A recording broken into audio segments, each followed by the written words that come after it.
I'm going to give you just a little brief overview of what I've been working on since actually 2007 is when all of this started. And I've been writing a number of years. It took me a great number of years to do the research.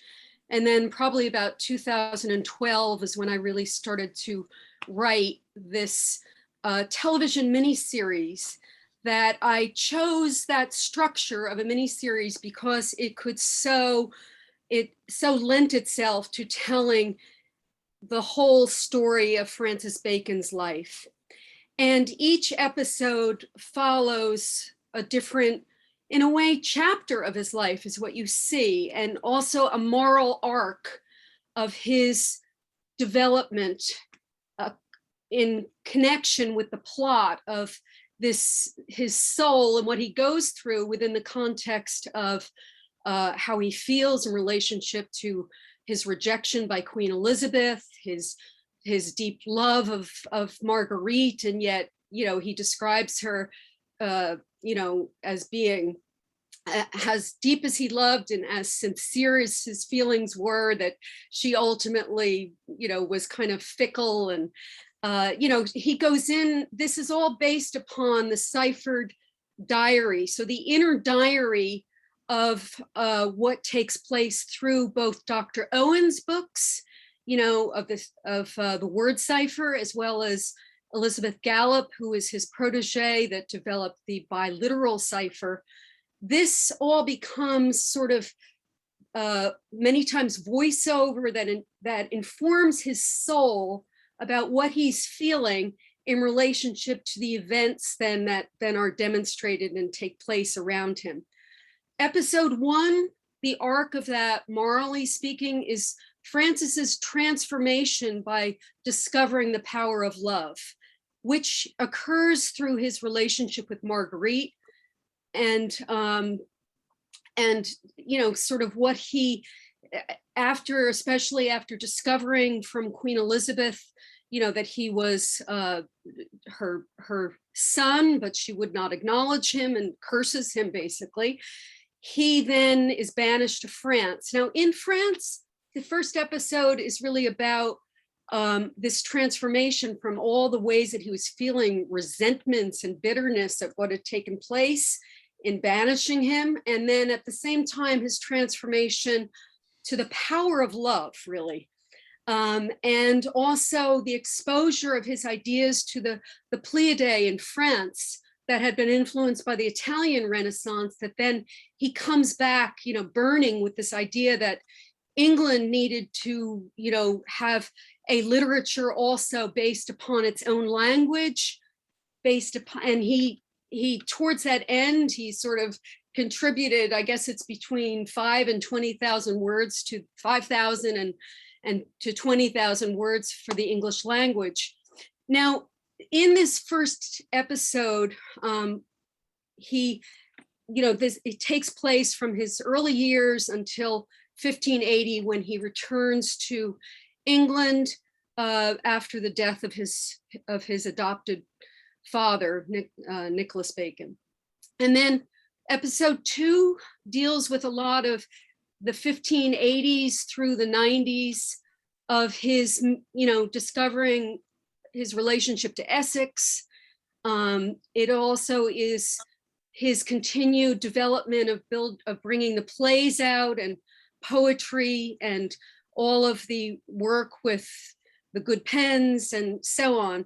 And then episode 3 is really focused on the tragedy of his experience with Essex, and the moral arc that he goes through and the regret. I mean, one of the real reasons why he wants to get the story out also is that his pain at knowing that in some way he contributed and participated in the death of his own brother is a deep, deep level of anguish for him, that he wants to his soul was to sort of explain what was going on for him. And he's unbelievable. What I love about Francis Bacon is he exposes in these diaries all of his beauty and his warts at the same time.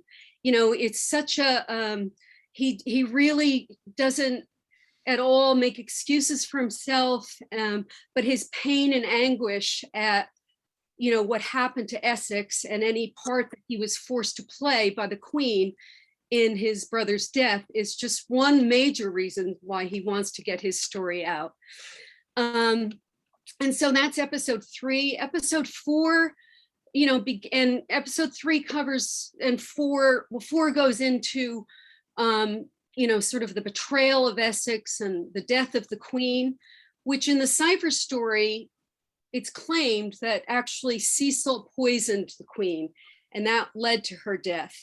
And that, anyway, it goes into lots of interesting information. So I think if you get anything from my little talk here, hopefully it will be that you all take a look again, if you haven't, at the biliteral cipher of Elizabeth Gallup, as well as Dr. Owen's book on the Sir Francis Bacon cipher stories, because I think there is such rich, important work there that reveals the soul of the great soul that we all have come to love and honor, and want to make sure it continues in some way to flourish, because I do feel he wants his story to get out there. So, and then episode 4 takes place from when James comes on the throne, and how his feelings and the moral arc of what he goes through by, in a sense, giving up that he'll ever become, king, and trying to make the best of it, to do what he can for England and what he can for humanity. And then the 5th episode is all on the fall. Now, these are each 2-hour episodes, so they're full movies. So they're, and if anybody saw Elizabeth with Helen Mirren, that was done, that was a 2-part miniseries, 2 hours long each. So you figure this is like 10 hours long, telling his story. So I've chosen today to give you a sense of the writing, and it comes from episode 1, and it's a critical turning point in Francis Bacon's life, where he is up to the time when he had been a courtier. I mean, he had been a young man that was constantly at the court, and Queen Elizabeth delighted in him because he was such a savant and so smart, and the way a narcissistic mother can sort of just, they have this wonderful star of a son. And then what happens is she's Cecil, who is, as we know, is the antagonist of the story and who was his enemy, kind of orchestrates an event that becomes a critical turning point in Francis's life, where he then discovers that he is the son actually of Queen Elizabeth, and that he is not the son of Lady Anne and Sir Nicholas Bacon. And he discovers this under traumatic circumstances that becomes kind of a critical turning point for the whole series. So we're going to, without further ado, we're going to read several scenes from that. And I thank so much the actors, Sylvia and Gary and Jono, and my husband, John, who has collaborated with me on this series. He'll be reading the stage directions. Gary is playing the man himself, Sir Francis Bacon. Sylvia is Queen Elizabeth, and Jono is that mean hunchback Robert Cecil over there. So without further ado, let's start, and I hope everybody's unmuted that are the actors. Okay. John, you want to start? Okay. As the musicians for the courtly entertainments begin, Francis smiles and bows, taking his leave from the Queen's presence. The Queen is surrounded with a large entourage that includes Lady Scales, a maid-in-waiting to the Queen, the court ladies in waiting, a company of young women in attendance, Robert Cecil, age 14, Francis Bacon, and the assembly of musicians and other courtiers. It opens with Francis heard in voiceover. were afraid of Robert Cecil as of the devil, though he equally feared the pleasing beauties and saucy companions. Due to their repulsion of his monstrous appearance, they tempted the other courtiers to laugh. Queen Elizabeth took full advantage of his misery. I remember vividly that fateful day as he stood like a blasted tree among beautiful, timorous birds. The young women in attendance have grouped together as, one by one, they regard Robert Cecil.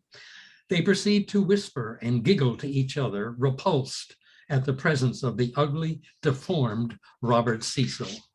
Fiercely trying to ignore the gossiping maidens, Robert Cecil approaches the Queen, respectfully bowing.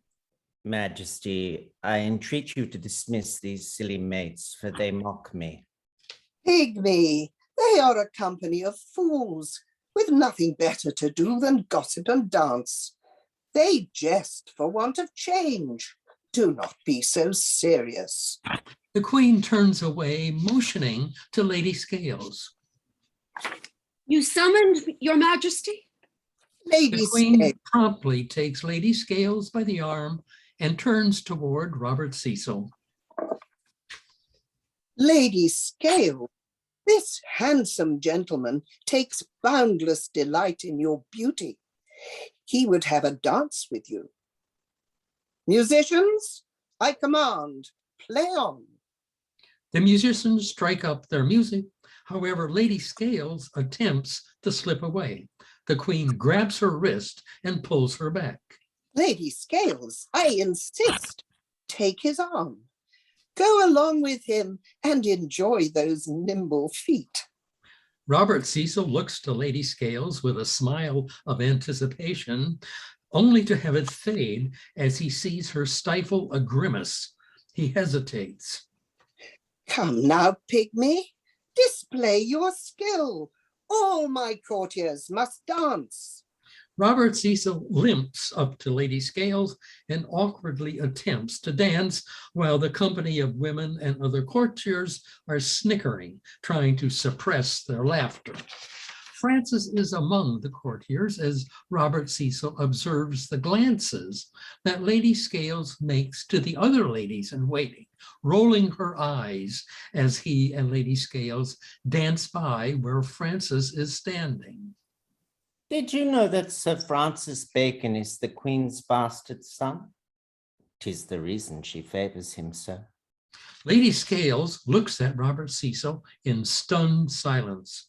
The musicians finish the dance and he smiles mischievously at her and limps away. Collecting herself, Lady Scales rushes to the ladies in waiting, gathering them together. She speaks to them in frantic whispers as they gasp, wide-eyed, and glance toward Robert Cecil.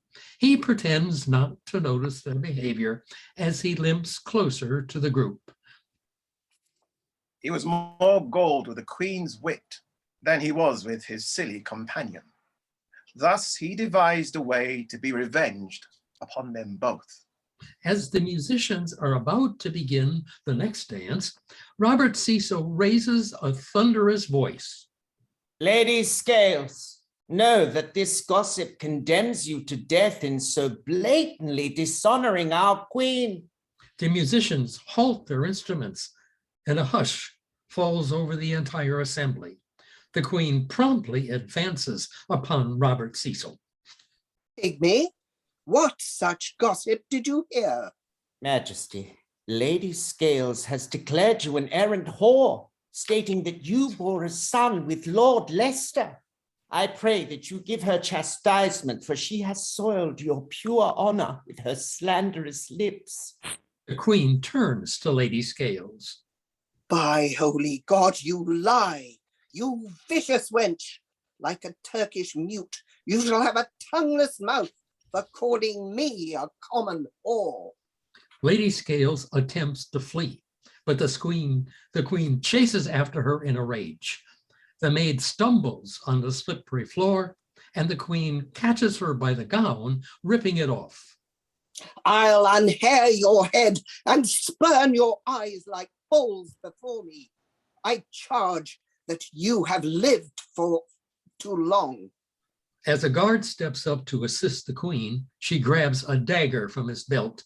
She turns on Lady Scales. Oh, forgive me, Majesty, kill me not.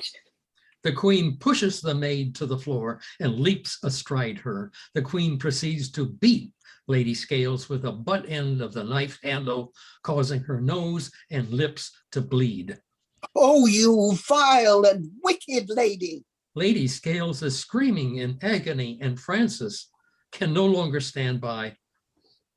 As with the rest of the court, I in painful silence stood with tears in my eyes to see such wrong. The sight of the poor maid's blood painting the ground gave me a resolution, for I could no longer just stand by and watch.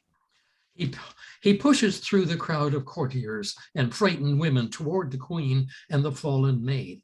Stripped of her gown, the poor maid lay quivering in frightened remorse. As Francis bursts free of the crowd of astonished onlookers, he faces the queen on bended knee. Fair queen, I kiss the hand of your highness. Pause in God's name. Be not as barbarous as the Romans. May I not remove the maiden? The queen gives him a look of smoldering rage. How now, you cold-blooded slave? You will forsake your own mother to protect a worthless wench. Cursed be the time of your nativity. Astonished and feeling faint, Francis stares at the queen in disbelief as she rises off Lady Scales. Yes, ungrateful boy, I am your mother. But be gone. Let your lips rot off if ever you speak of this. Though you are my own born son and born royal, you shall rule not England or your mother. I bar you from succession forevermore. You who blessed my union with, no, I'll not name him. The queen begins to walk away, but suddenly turns back, stepping very close to Francis and speaking in a near whisper. That a son of mine lifts a hand not in aid to her who brought him forth, but he'd rather uplift a craven maid who tattling thus whenever my face is turned away. As the queen motions for the guards to come forward, Robert Cecil approaches her. Majesty, I am very sorry this mishap occurred. I will take the dishonor upon me, so your reputation is saved. Smiling to Robert Cecil, the queen turns back to Francis. Pygmy at least knows how to defend his sovereign, in contrast to you, foolish child. I desire to know you no more. Now, lead him home. Stupefied, I abruptly rose. My tears made me blind. Two guards escort Francis out of the gathering as everyone looks away. Pygmy, come to my chamber. I have need of comfort. Sweeping the self-conscious onlookers with a smug expression of superiority, Robert Cecil extends his right arm. The queen rests her left hand upon it, and they depart together, with Cecil straining to match his limp to her stride. York Place, the Bacon Mansion day. Francis is running across the grounds. As I ran to my home, I thought, it is preposterous. Her story is so outrageous. How was I concealed? My kind parents love me dearly, and I love them. The greatest judge of the land, whose noble nature is so far from doing harm. He would not hide from me, I have just heard, and be an accessory to the cruelty of this sovereign queen. So the scene breaks up here a little bit. There's a scene that between Lady Anne Bacon and Francis. So we are not going to read that, and we're going to go ahead here to actors to page 34. I think it's me, right? Oh, I'm Is it her? sorry. Is it you? I've got ha, my lord. Oh, sorry. Okay, you go ahead, Jono. I'm sorry. No, you're right. You're right. Ha, my lord, now you are equal in the rank with the best. What a May game she has made of you. The court will curtsy and say nothing, but you, Prince of Wales, shall mourn your own mishap. Excuse me. Before that, there is on page 34, the top. John, could you read the stage directions? And then Gary has a Oh, French. yes. Over. Yep. Okay. Exterior, the York Place Gardens, day. Robert Cecil enters the gardens where Frances is in quiet reflection. The next day in the garden, I sat meditating on my birth, as told me by the Queen. Robert Cecil, the wandering wasp, crept in. I soon found he came not to pity, but to misuse and mock me. From that day on, I was never safe from his vile, jealous sense of revenge, until death returned him to the earth from whence he came. My lord, now you are equal in rank with the best. What a May game she has made of you. The court will curtsy and say nothing, but you, Prince of Wales, shall mourn your own mishap. You conniving hunchback, your vicious jealousy will not mar my fortune. In any case, the glory and honor of being son to the Queen of England is enough for me. I fetch my life from men of speech, whereas you come from the base rank of all dishonesty, you dwarfish pygmy. Even your own mother cringes at your deformed body, the mirror of your malicious soul. By heaven, I mock you not. I was bid to come for you. Come, bear your fortune humbly like the bastard that you are. Come away to your mother. I will beat you boundless tongue into silence if you say I am a bastard and deprive me of my good name or brand me with baseness. When is the day of your royal coronation? Speak. Why do you not speak? Majesty, proclaim your thoughts to your humble servant. I would rather let my head stoop to the block than stand your open envy, jealousy, and the spite of your base heart. Shall I let you depart untouched? I will break your neck, you deformed peasant rogue. Frances springs upon him and with a great blow bloodies Robert's face, blackens his eye, and strikes him to the ground. Robert Cecil lays whimpering and senseless. Between groans, Robert lets Frances help him to stand. Brushing his jerkin, Robert Cecil turns to Frances viciously. Damn you! England's ground shall not shelter you from my wrath. Be forewarned. The palace gardens, day. Lord Burleigh and the Queen walk in the pathway. Why is it necessary that we stroll the garden? Majesty, I must be confident that no lurking ears are about. I come on behalf of a much disturbed Privy Council. Disturbed that I had an outburst, Lord Burleigh? I am the Queen. Your Majesty, a wildfire of gossip is spreading. Courtyard prattle for the board. I trust you and Walsingham will have contained the damage, as you have done in the past. Your Grace, ambassador pouches are abuzz with the news. It has weakened our foreign policy position with the continent. Also, there is the matter of my son and Francis Bacon. What is with him? Yesterday, you sent my son to summon Francis. Instead, Robert returned with a blackened eye, bloodied face from a ruthless assault that his cousin delivered for no reason. I urge your Grace to take some immediate action, preferably that which would dispatch Francis from England for a length of time. Interior, the chambers of Francis Bacon, day. In deep concentration, Francis is busy studying illustrations of several star constellations when Anthony and Lady Anne enter, interrupting. Francis, a page of the Queen is here, and he summons you to court immediately. Tell him I am sick, but I will not obey. Son, you had best show a noble grace and go with him. Fear not. Our love and protection goes with you. In the Queen's chambers, the page escorts Frances into the Queen's private study, where she is in conference with her attendants. Frances approaches and bows.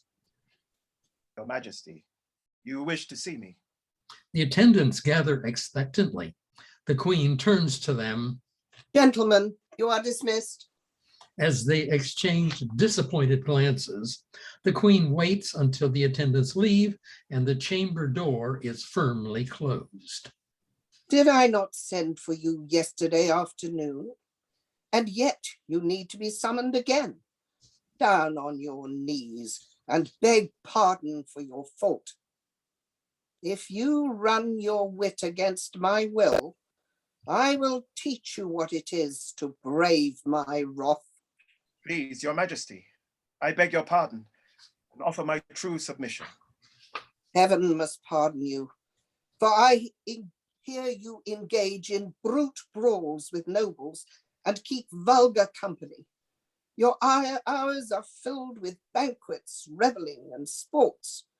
And at Cambridge, you were known to be a disturber of the peace. These are but tales devised by base newsmakers and jealous rogues. Majesty, they are bald-faced lies. It makes me believe that if I made you my heir, you would make my throne a seat of baseness. No, madam. I would rather add a lustre. I will prove it. Quiet, sir, and rise. My hope and expectation of your time is ruined. Your behavior these last several days proves you are not made for royal deeds.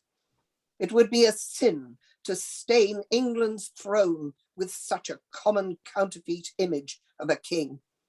Thus, I am resolved to have you spend time in the French court to shield you from the disasters and temptations of the world.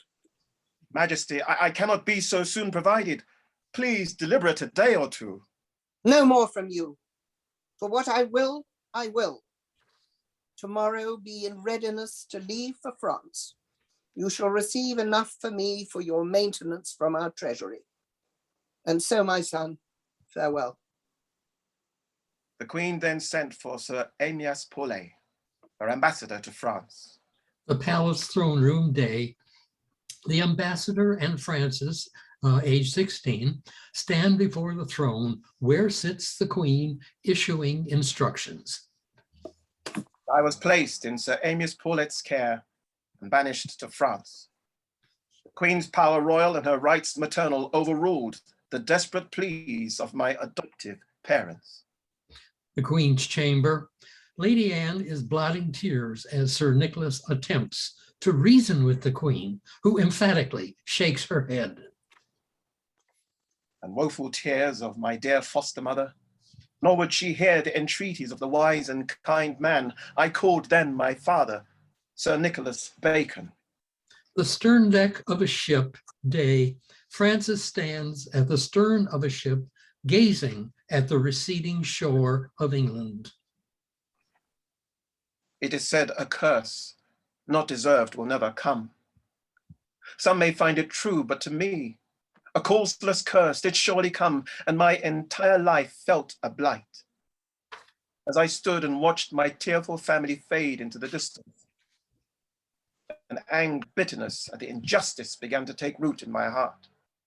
To be sent away from my loved ones, to be falsely accused of baseness by the tall tales of Robert Cecil, and to be banished and banned from my princely right to succession was more than my wounded heart could bear. So, Baconian friends, we stop there, the scenes, and this is just, a sample of what the first episode, is dealing with. And from here, Francis proceeds to go on to France, where he has his whole, where he goes from this angry, bitter place that he's feeling to really going through and expressing all the power of love that was awakened in him from his relationship with Marguerite now. And then you see later on where he is so, like he says, in the field of love, I have nothing but sorrow and disappointment. So he makes a decision. There's a voiceover later on episodes where he talks about how, he had to take that love and put it out towards humanity in all the things that he could do to help people. So his lack of success in the field of love kind of benefited mankind as a result. And he explains this. So this is just a sample of the ideas and the overview of this, basically 5-part, 2-hour episode miniseries. And hopefully one of these days it'll be on the airwaves. And so I just, if anybody has any questions, you're welcome to ask me, but this is just a sample of it. And again, it's adapted from, both Dr. Owen's, Sir Francis Bacon's Cipher story, as well as from Elizabeth Wells Gallup's biliteral Cipher.